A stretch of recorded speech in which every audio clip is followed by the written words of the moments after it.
Greetings and salutations, my fellow YouTubers. This is a shot of whiskey. Yes, I am now officially just a shot of whiskey. I figured it was about time to drop the dead weight. But with that being said, I hope you guys had a fucking awesome Halloween season. I actually did, which was kind of rare for me. Now, that being said, I would also like to take this opportunity to extend a congratulations to the 2017 Major League Baseball champions. The Houston Astros won Game 7 of their series against the Los Angeles Dodgers. Final score was 5-1, and to be entirely honest, I missed the first 5 innings. But Houston did a really great job of maintaining their defense, preventing any major comebacks from the Dodgers, so that was pretty awesome. So hey, congratulations, Houston. You won your first title, and considering your roster, I wouldn't be surprised if you guys are going to be contenders for more to come. I would also like to take this opportunity to apologize for the delay in the video that I said that I was going to make, which, for those of you who don't know, is my reasoning for why I say that Teen Titans Go is better than the original Teen Titans series. I am still working on that. It's just been a much bigger project than I anticipated, so I would say probably about a third of the way done, unfortunately. But I do have the rest of the week off from work, so I'm hoping to be able to get a lot of it pumped out over the next few days before I have to go back to work on Monday.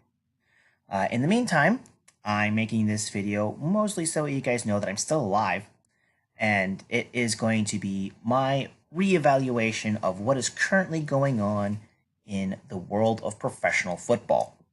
Football? I love football! Yeah! Sorry, I promise, no more references to Teen Titans Go. Now, let's go ahead and get started with the American Football Conference. Now, I think it's no surprise that New England is leading the East, but I'm a little surprised that Buffalo is very close behind them. Did you see how well they were against Oakland? I would love it if they kept it up, but I don't think that it'll happen. Well, maybe it will enough to be a playoff contender. Miami is also doing well, though I'm surprised Baltimore destroyed them this previous week. And the Jets are doing okay, but they will still end up being last. My final say, New England will have 13, Buffalo 9, Miami 7, and New York 5. Pittsburgh has earned the top spot of the North, but when Joe Flacco comes back, which might be this week, that could be in jeopardy. Cincinnati might do well enough to be a wild card, but I think that's a stretch, and I doubt that they will have what it takes to win the North. Cleveland, damn, I feel sorry for them. Overall, Pittsburgh will win it at 11, Baltimore right behind at 10, Cincinnati at 7, and Cleveland an abysmal 0. The South has been having a fun fight between 3 teams, but it's going to be 2 here pretty soon, I think, thanks to a trade that Houston did recently. As for who's going to win it, it's going to be a really tough fight between Tennessee and Jacksonville. It's going to come down to Week 17, I think, actually, which they're facing each other. Indianapolis, they're going to be lucky to get any better. Overall, my pick, Jacksonville at 11, Tennessee at 10, Houston at 8, and Indianapolis at 3. This previous Monday Night Football game made something very clear to me. Pending any key injuries, Kansas City is going to win the West. While Oakland is technically on the bottom of the division, they do have what it takes to rebound. The Chargers are doing okay, but don't expect much from them. My overall pick, Kansas City wins it at 12, Oakland at 9, Denver at 7, and Los Angeles, that is so weird to say, at 5. Assuming I'm correct, this means that the standings will go with Patriots, Chiefs, Jaguars, Steelers, Titans, Ravens. Now, in case you're wondering, the tiebreakers for Jacksonville and Pittsburgh is because Jacksonville beat Pittsburgh just a few weeks ago, week 5, I believe. And as for Tennessee and Baltimore, well, they're going at it this upcoming weekend, and I'm picking Tennessee to win it. Wildcard round, Jacksonville beats Baltimore, Tennessee beats Pittsburgh. Division, New England beats Tennessee, Jacksonville beats Kansas City. And conference, New England beats Jacksonville. Now to take a look at the National Football Conference, let's start off with the East. Philadelphia is looking great. Now, assuming that they have no key injuries from here on out, they should take the division and possibly even get a playoff bye week. Now, I could see Dallas or Washington pulling off potential upsets later on, though. Dallas is doing better than I expected, and Washington is actually a little bit worse. The New York Giants are really surprising me, and with the whole Beckham situation happening, I don't see any major improvements coming anytime soon. My final picks: Philadelphia with 12, Dallas 9, Washington 8, and New York 3.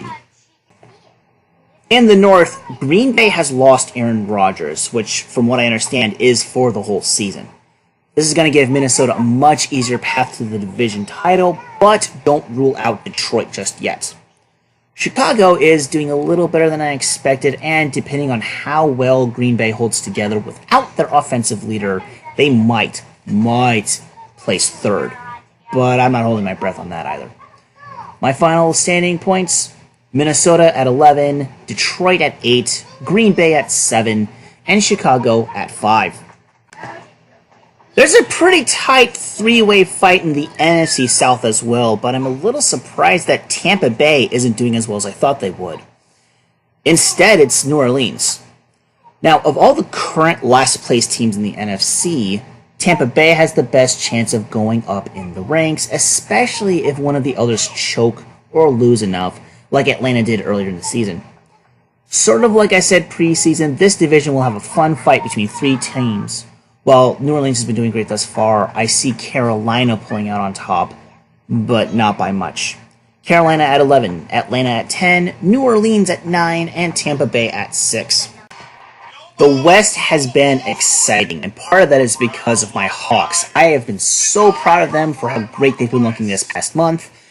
And with Arizona losing Carson Palmer, and Los Angeles lacking experience, and Seattle just getting Dwayne Brown from Houston, I see my boys winning the West and the other playoff bye week. What I want to point out is how terrible San Francisco has been. Now, I'm not surprised by it, but they did just trade for Jimmy Garoppolo from New England. They won't be going to the playoffs, but they will be looking better this second half. My final stance: Seattle at 12, Los Angeles at 10, Arizona at 6, and San Francisco at 2. Playoff standings are as followed: Seahawks, Eagles, Panthers, Vikings, Falcons, Rams. We got 3 ties here. Seahawks are going to outdo the Eagles thanks to their victory that I'm predicting in Week 13. Carolina gets the victory over Minnesota because I'm predicting them to beat them in Week 14. And Atlanta beats out Los Angeles due to a better conference record of 9-3 versus 7-5. Playoffs: Carolina beats Los Angeles, Minnesota beats Atlanta. Division: Seattle beats Minnesota, Carolina beats Philadelphia. And conference: Seattle Seahawks defeat Carolina Panthers. So, yeah, Super Bowl 52 is going to be a repeat of Super Bowl 49. And I hate to say it, I'm sorry, my fellow 12s, but I think that also includes who's going to win it. My final pick: New England Patriots defeat Seattle Seahawks 38-26. We're going to be kicking a lot of field goals. And this also means that Tom Brady is going to lead the same team into 2 different dynasties. Fuck. Well, hopefully he'll retire after that point. Well, now that I'm done with this, you guys can go ahead, find other YouTube videos. I'm going to continue to work on the project that I promised you guys about a month ago. Freak out.